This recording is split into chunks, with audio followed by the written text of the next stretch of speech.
Hello guys, welcome back to Dylan's Little Hobbies. Um, I want to share with you how I generally make these videos. Normally I get an idea, then I watch a show or something like that. I do my research, whether that's, doing the research on a fish project, something for my cats, or I watch a show or something. I get my research done, and then I think about it. I collect my ideas and my notes.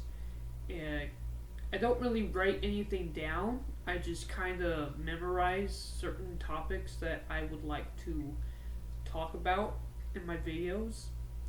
And then, you see, the thing is, I don't like coming up with scripts or anything like that because I feel like I want it to sound like I'm just having a conversation with someone, not that it's been scripted a million times. And I usually do a video after I collect all my thoughts. When it comes to movies and stuff like that, I can sometimes only view them one time and then make a video, do a review based off of what I remember, and that's what a lot of my videos are. And you know what? The past 3 episodes of the Clone Wars, I have watched them a dozen times each. In today's video, I am reviewing episode 12. And normally I will watch something and I will wait an hour and be able to collect my thoughts. I just got done watching it. I sat there for about 10 minutes in the dark, just trying to collect my thoughts, and I can't collect my thoughts. There's so much with the Clone Wars. It is indeed May the 4th, and let me know how your May the 4th went. Do you guys even celebrate? I've never celebrated May the 4th. I may watch Star Wars, the original trilogy sometimes on May the 4th, but I never considered it an actual holiday myself. But this was a different May the 4th. I knew what was coming, and I wanted to make a spectacle out of it because this show started in 2008, and when I was a little kid, I remember I would watch it in high school even, and I would literally go get my dinner. It would be Friday night. I would go grab my dinner, and then bring it to my room, and my parents would be always like, "Why? Where are you going? You always sit out here with us." And I'm like, "No, Clone Wars is on. I have to go and see it." And it would always be on at like 5:30 or 6, where we would always eat dinner. So I would always grab my dinner and go and watch the show, and then make a spectacle night of it. And even though it's great that the Clone Wars has this feeling of being a Saturday morning cartoon, and a lot of people are, now that it's on Disney Plus, is able to just wake up in the morning and watch their favorite episode. And I wanted to recreate that, and I really did. So when Star Wars Episode 2 came out, my dad at the time had a family. He couldn't go watch it. He actually bought the DVD and brought it home and said, "Hey, who wants to watch Star Wars?" And I was a snot-nosed brat who said anything my dad's into was gonna be lame. That's right. There was a time that I actually thought Star Wars was gonna be lame. And my dad and my sister was always Daddy's little girl, and she wanted to watch Star Wars with him, so I didn't. And then a couple months went by, and I came downstairs, and they were still watching Star Wars, and I saw the cover of, I think, episode 5. I saw Darth Vader, and I had to know more, and I watched the original trilogy, the prequels, and the first movie that I ever went to the theater for was Episode 3. I got into Star Wars at what at the time was supposed to be the end of Star Wars. And then they came out with the Clone Wars, and I loved every minute of it. I loved every minute of that movie, and then they were going to do a show! Fantastic! I couldn't wait for more Star Wars. And the Clone Wars is truly my Star Wars. And it got canceled on Cartoon Network. Then it got canceled on Netflix thanks to Disney. And when they announced that it was coming back, I knew that it was going to be great. But even I wasn't prepared. And I thought I was. Even I wasn't prepared to see the ending of the show. And I can't thank George Lucas enough for it. I can't thank Dave Filoni enough for it. I can't thank everyone who was involved enough. I watched the movie that came out in 2008. And my God, it looks like a video game, actually. It looked totally like a video game. It looked totally like, in some scenes it looked finished, but in a lot of scenes it looked unfinished to me. Like, it was an unfinished episode of the Clone Wars. It looked so different. And I loved every minute of it. I loved Ahsoka. You know, I heard later on that people hated Ahsoka. What were my thoughts on Ahsoka when I first heard her? When I first saw her? When I first met her? I never thought Ahsoka would become this fantastic character. I never hated her. I always thought she kind of reminded me of my sister, actually. Kind of I didn't hate her, but I certainly didn't think she was the greatest thing in Star Wars. But I was actually interested in learning more about this character and learning more about how Padawan training would work, you know? Especially through the eyes of Anakin Skywalker.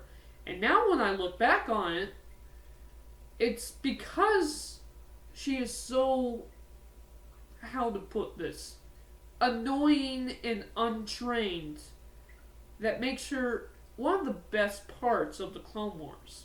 Because you get to see how she grows from this annoying little brat kid to this wise and powerful Jedi.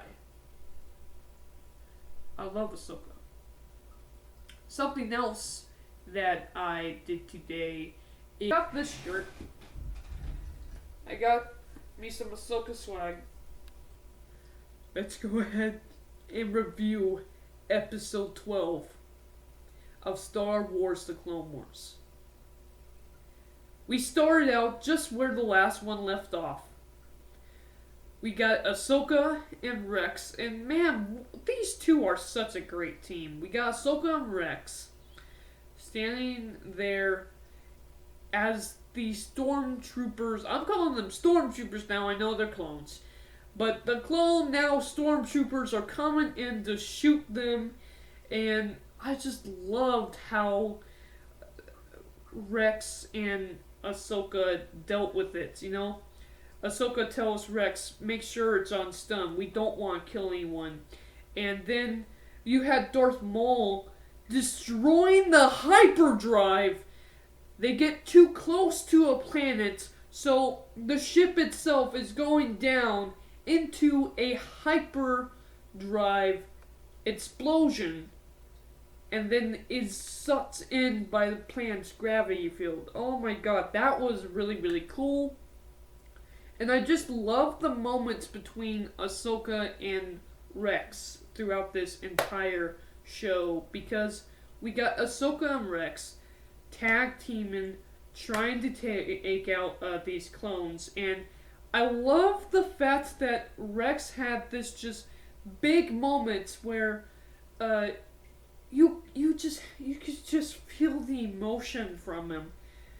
He was talking about how those are my brothers, and they're trying to kill me. They're trying to kill us, you know. And part of me at first was like, okay, does he just not care about his brothers?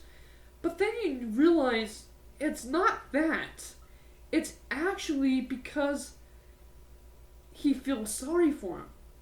They're being controlled against his will, and I love how Ahsoka took off his helmet, called him a good soldier, and said while they will risk their lives and put down their lives, she is not going to be the one to kill them. I loved that.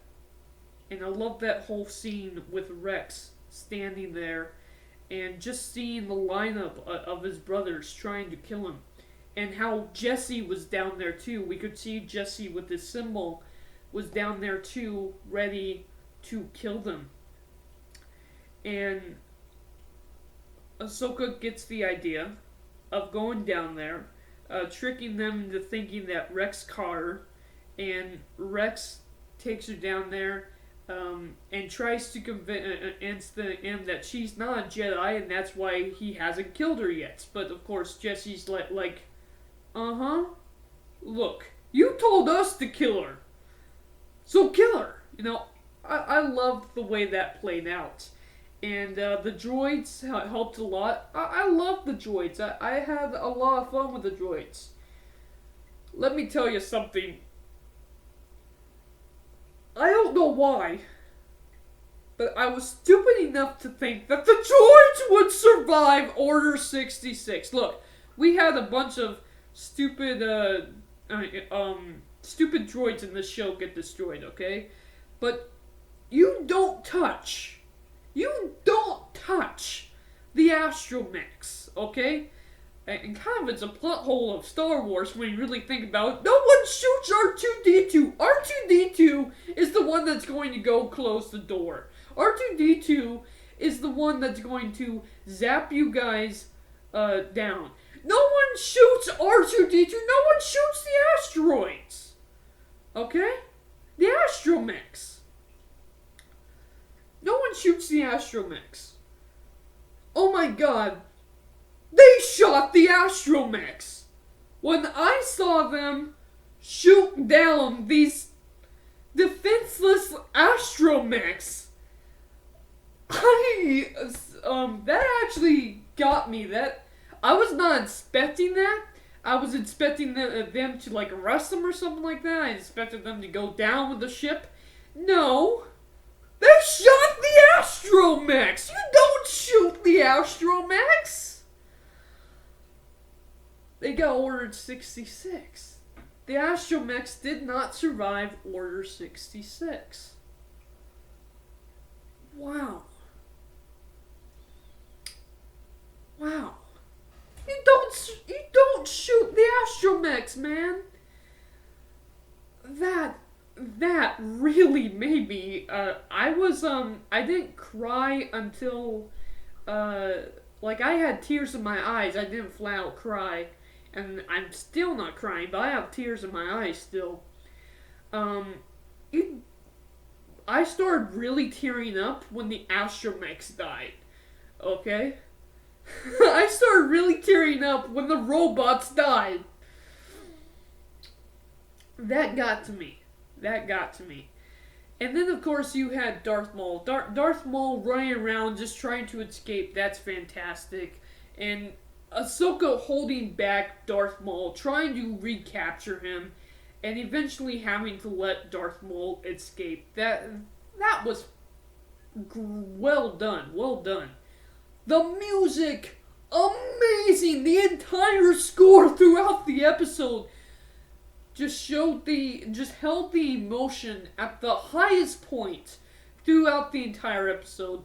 And really, I want to go back to Rex, because Rex having that big moment about the death of his brothers and how his brothers are trying to kill him, that got to me, man.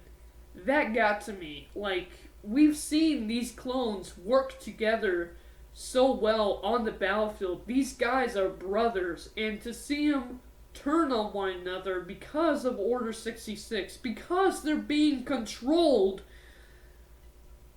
it got to Rex and it got to me, and you could even see Rex in tears. Like me, he never broke, but he was in tears. He had tears in his eyes just like me. That made me tear up a little bit too. I really got teary-eyed when the droids died. And then, of course, when Jesse goes, you will be demoted and you will be executed for not complying with Order 66.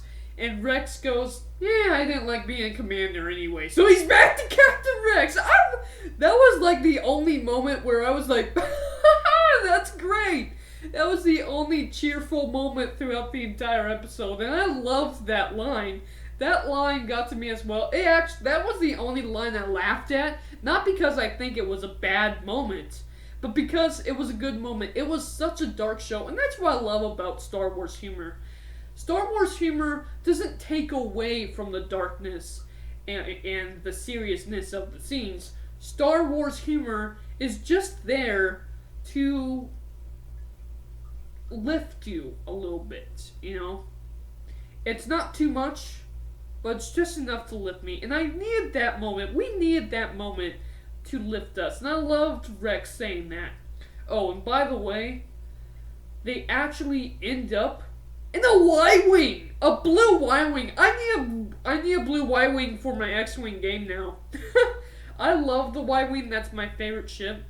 And the fact that was in the Clone Wars in this episode, Ahsoka Tano and Rex escaped on Y-Wing.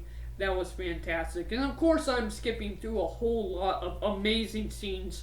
Ahsoka running down, trying to catch the Y-Wing while escaping from the falling ship into the planet. That was all fantastic, you know? But let's just skip to right at the end here, because I don't want to make this video any longer than it has to be. Ahsoka Tano is standing there. She drops her lightsabers.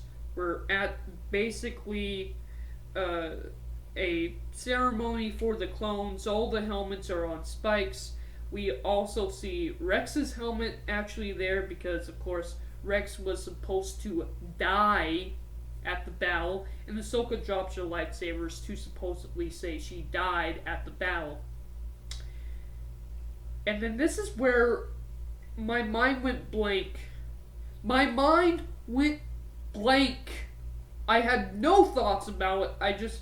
I sat there forever just thinking about this scene. A ship comes down. And when a ship came down, I was like, no way! We're not going to see him. Okay, they're gonna cut away. We're gonna hear the Darth Vader noise, and we're gonna cut away. They don't do that.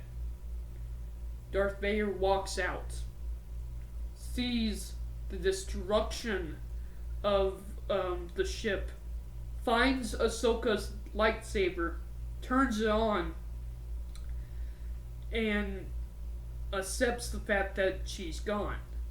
And you gotta realize their last moments together, Rex and Anakin's last moments together, were so beautiful. This was very well done. Now, where did Ahsoka go? She went in the Rebels. Where did Rex go? He went in the Rebels. Where did Darth Vader go? Well, he became a Sith. Where did Anakin go? He became a Sith. He became Darth Vader. But realizing that they were going to meet only again in Star Wars Rebels in that scene, I want to go back now and watch that scene again. Watch that episode again between him and Ahsoka. And Ahsoka saying, I'm not going to leave you, not this time, in Rebels. Now we get to see when she left him. And to know that she always wanted to go back. She always wanted to talk to him. She always wanted to tell him about Palpatine. To tell him to stay away from Palpatine. To tell him what Darth Maul told her. She never got the chance, and he turned into Darth Vader. If Ahsoka got to see him one more time, I really feel as though he would have probably changed his mind and took down Palpatine right then and there and not betray the Jedi. And Order 66 would have never happened. But it did. I am gone. Thank you guys for watching. Bye!